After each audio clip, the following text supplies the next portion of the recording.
মানে সুস্থ জীবনযাপন আমরা বসবাস করি সেটা সম্পর্কে জানবো। যেমন ধরো আগে আমরা শুধু কাঁচা সবজি খেতাম, তাই তো? মনে হচ্ছে না যারা কাঁচা সবজি খেতাম, এখন যারা পাচ্ছি খেতে পাচ্ছি না, আবার আমরা ম্যাগি চাউমিন যত রকম সবজিটা মিশিয়ে খাচ্ছি। তাই ঠিক সেরকম ভাবে আমরা এই ট্যাক্সোনমি সম্পর্কে জানি, যেখানে হয় ধরো হ্যাঁ বলছো তো ট্যাক্সোনমি যেটা আমরা জানবো সেটা হচ্ছে যে যেসব বিভিন্ন মানে যেসব পশুরা আছে বা জীবরা আছে সেখান থেকে তারা উপর দিকে কিভাবে যাচ্ছে, তাদের যে নামকরণ, তাদের শ্রেণীবিন্যাস কিভাবে হচ্ছে, শনাক্তকরণ হচ্ছে কিভাবে, সেই সম্পর্কে আমরা জানবো। তাহলে আগে আমরা ইতিহাসটা একটু দেখি, ঠিক আছে? কেউ যদি দেখতে নাম পাও আমাকে বলবে, আমি তোমাদের কাছে নিয়ে যাবো ল্যাপটপটা, সেখানে তোমাদেরকে দেখবো, ঠিক আছে? আর কোনো জায়গায় যদি অসুবিধা হয় হাত তুলবে, আমি উত্তর দিয়ে দেবো তোমাদের কাছে। আচ্ছা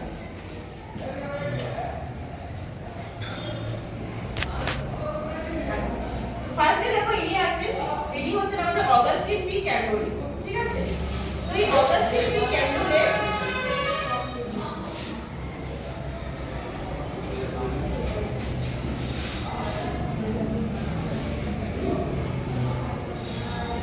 অগাস্টিন পি ক্যান্ডোলে একজন বিখ্যাত সায়েন্টিস্ট, ঠিক আছে?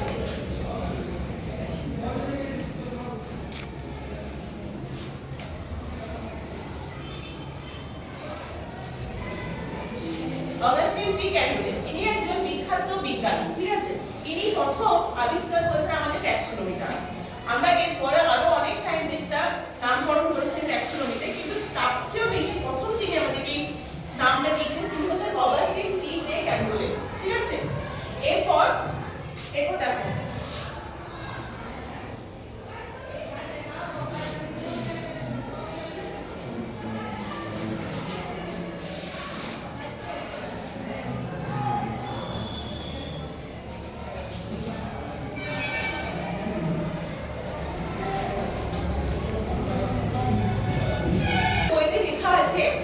বেদিক উপনিষদে সেখানে আমাদের এই 740টি উদ্ভিদের কথা বলা আছে আর 250টি প্রাণীর কথা বলা আছে বৈদিক উপনিষদে। তাহলে বৈদিক উপনিষদে কি বলা আছে?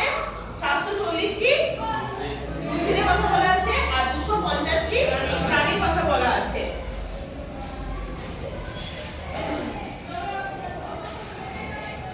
ঠিক আছে, প্রাণীর কথা বলা আছে। এরপর ছান্দোগ্য উপনিষদ ঠিক সেরকম ভাবে দেখো প্রাণী এবং উদ্ভিদের কথা বলা আছে, কিন্তু এটাকে আবার তিন ভাগে ভাগ করে রেখেছে। কিরকম ভাবে দেখো, এক হচ্ছে জীবজ, একটা হচ্ছে অন্ডজ আর একটা হচ্ছে উদ্ভিজ। জীবজ সম্পর্কে আমরা জানি, তাই তো? আর অন্ডজ হচ্ছে যারা ডিম পেড়ে যেটা হচ্ছে প্রজনন করছে। যেমন ধরো সাপ কি করে ডিম পাড়ে, তারপর সাপ ডিম পাড়ার পদ্ধতিতে প্রজননটা করছে। ঠিক সেরকম ভাবে এটাকে আমরা বলছি ছান্দোগ্য উপনিষদে এই তিনটাকে ভাগ করা হয়েছে। এবার সুশ্রুত সংহিতাকে দু ভাগে, একটা হচ্ছে স্থাবর, একটা হচ্ছে জঙ্গম। এটা আবার 6শ খ্রিস্টাব্দে হয়েছে। এই যে কথা বলা আছে স্থাবর এবং অস্থাবর বা জঙ্গম, স্থাবর বলতে কি বোঝো? স্থাবর আস্তে ভিডিওটা পড়ে দেখবে স্থাবর বলতে কি বোঝো সেটা বলো। স্থাবর বলতে কি বোঝো? স্থাবর কি কি স্থাবর বলতে কি বুঝছো? জড় বস্তু বলতে কি বোঝো? যারা এক জায়গা থেকে অন্য জায়গায় যেতে পারে না, ঠিক? তাহলে স্থাবর বলতে ঠিক তাই, যেখানে তারা এক জায়গা থেকে অন্য জায়গায় যেতে পারে না। যেমন ধরো আমাদের এই যে গাছকে এক জায়গা থেকে আরেক জায়গায় যেতে পারে না। আমরা প্রতিদিন দেখতে পাচ্ছি গাছটা ওখানে দাঁড়িয়ে, ওকে ওখান থেকে গিয়ে ভিটে ভিটে জায়গায় চলে যাচ্ছে না। তাহলে এটা হচ্ছে স্থাবর। আর যেটা আমরা বললাম যে জীবজ, এটা কি হচ্ছে না, ও হচ্ছে যেখানে ও জঙ্গম, যেটা বলছি জঙ্গম হচ্ছে এক জায়গা থেকে অন্য জায়গায় যেতে পারে। কারা এক জায়গা থেকে অন্য জায়গায় যেতে পারে? জীবরা যেতে পারে, আমরা যেতে পারি। তাহলে এটা হচ্ছে জঙ্গম।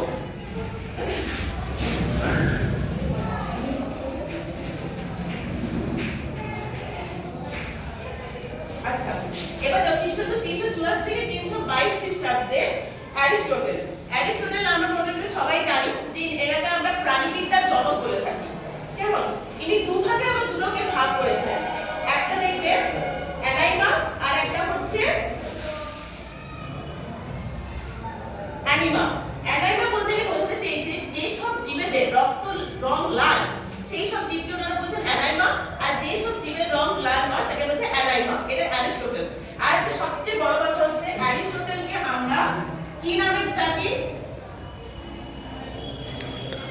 কি বললাম অ্যারিস্টটলকে আমরা কি বলি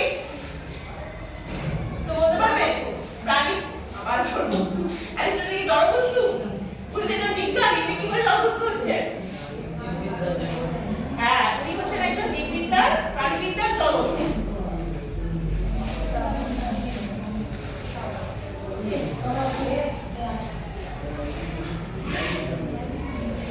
এটাকে আমরা বলছি প্রাণীবিদ্যার জনক ঠিক সেরকম ভাবে দেখো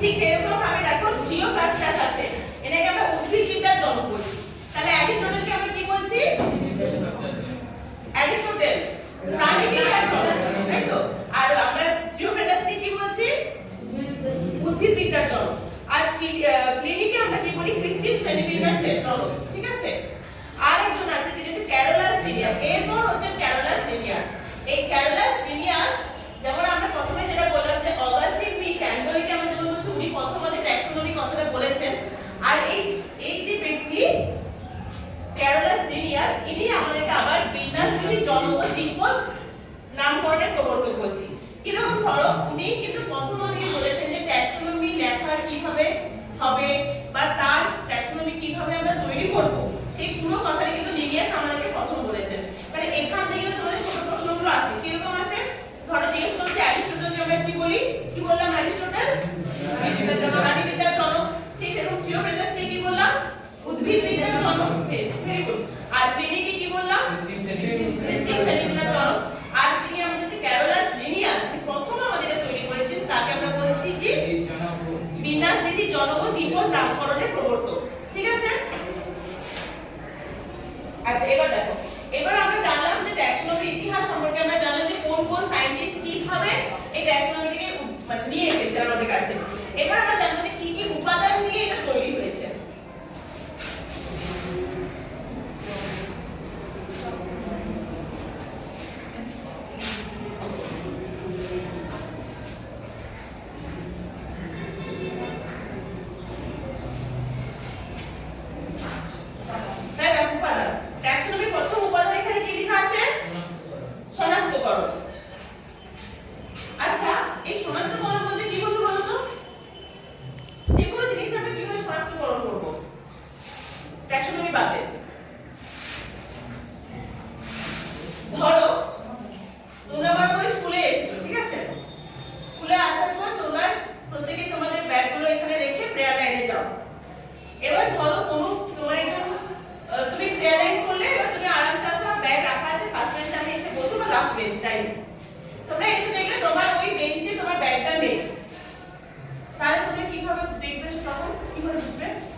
হেডমাস্টার স্যারকে বলে দেবে তারপর হেডমাস্টার স্যার কি করবে তদন্ত করবে তাই তো মানে শনাক্তকরণ তো তাই নাকি ধরো আমি হয়তো বললাম যে আপনি তো আমাকেই বলে যে ম্যাম আমার ব্যাগটা নিয়ে নিয়েছে এই বন্ধুটা আমার ব্যাগটা নিয়ে নিয়েছে তাহলে কি আমি সবগুলোকে আগে দেখবো কে নিয়েছে ব্যাগটা শনাক্তকরণ করবো আমি দেখবো ঠিক সেরকম ভাবে এখানে শনাক্তকরণ করে ট্যাক্সোনমিতে তুমি যে কোনো কিছুকে আগে শনাক্তকরণ করবে বাইরে আচ্ছা তাহলে কি নাম ধরো আমি যদি বলি যে এই পশুটার নাম কি ধরো আমরা যে প্রথমে কি আমরা জেনেছি যে এতগুলো যে সাপ আছে আমাদের তো মানে এই ইয়েতে এনভায়রনমেন্টে প্রচুর সাপ আছে কিন্তু সাপগুলোকে কিন্তু আমরা বিভিন্ন রকমের নাম দিচ্ছি কোনটা কোকড়া সাপ কোনটা আবার কোবরা কিং কোবরা কোনটা আবার অজগর এটা আমরা জানছি কি করে তাদেরকে আমরা শনাক্তকরণ করতে হচ্ছে তাদের কি বৈশিষ্ট্য আছে বা যাই হোক তারপর তাদের নাম দিচ্ছি আমরা তাহলে পর আসছে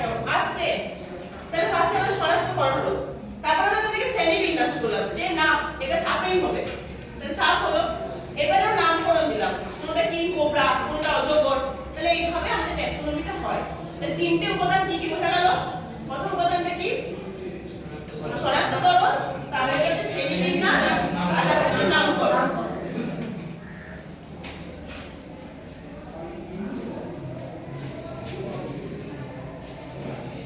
শনাক্তকরণ বা আমরা এটা বলতে পারি যে আমরা একটা আইডেন্টিফিকেশন করছি বুঝেছো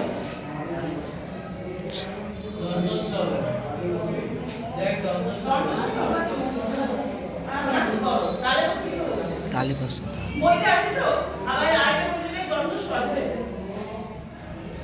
গ্রন্থস্ব, আচ্ছা।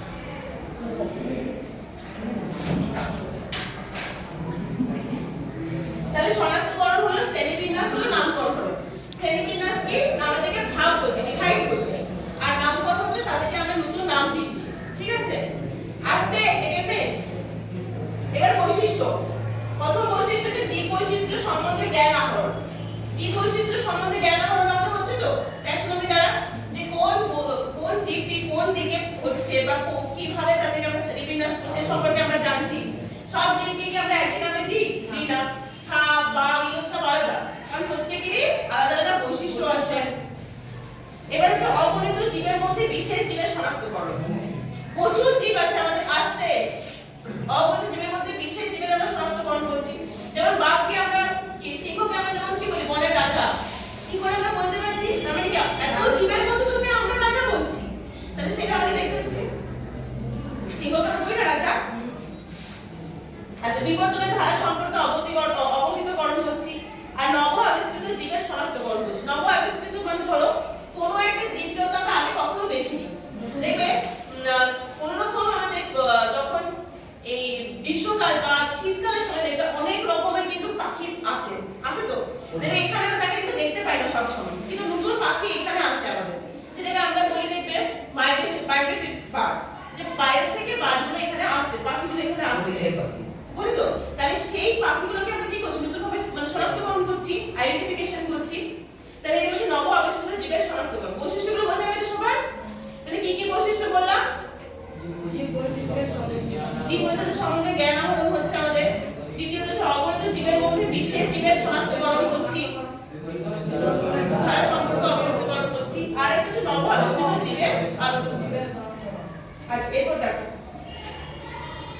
আচ্ছা দেখো এরপর যেটা হচ্ছে যে আমরা যে শ্রেণীবিন্যাস, যে এই যে বলছি যে আচ্ছা, এই যে ট্যাক্সোনমি যেটা আমরা বলছি যে একে আমরা 7টা ধাপে কিন্তু ভাগ করেছি। তাহলে প্রথমে আমাদের দেখে নিই যে ট্যাক্সোনমি যে আমরা শব্দটা বললাম, দেখবে তোমাদের বইতে লেখা আছে দু ধরনের লেখা আছে। একটা হচ্ছে ট্যাক্সোনমিক্যাল হায়ারার্কিক্যাল লেখা আছে, দেখবে দু ধরনের, আর একটা লিনিয়ার হায়ারার্কিক্যাল লেখা আছে। আছে তো? এই লিনিয়ার হায়ারার্কিক্যাল কেন বলছি বলো তো, একটু ভাবো। এই লিনিয়ার কথাটা আমি কিছুক্ষণ আগে কিন্তু ব্যবহার করেছি।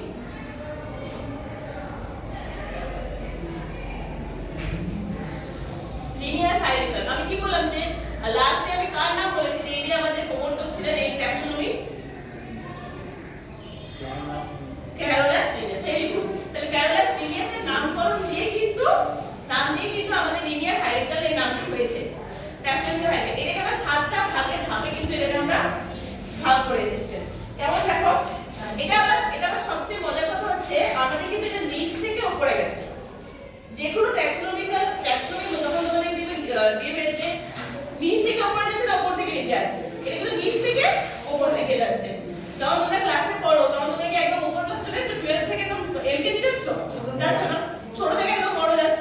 ঠিক সেরকম ভাবে এই ট্যাক্সোনমিটা ওইভাবেই তৈরি করা হয়েছে। দেখো এই 7টা ভাগ কিন্তু সবাই মনে রাখবে মনে। প্রথমে যে প্রজাতি, তারপর আছে বর্ণ, ঠিক আছে, গোত্র, তারপর হচ্ছে বর্গ, তারপরে হচ্ছে রাজ্য। এইভাবে এটাকে আমরা ভাগ করে দিচ্ছি 7 ভাগে।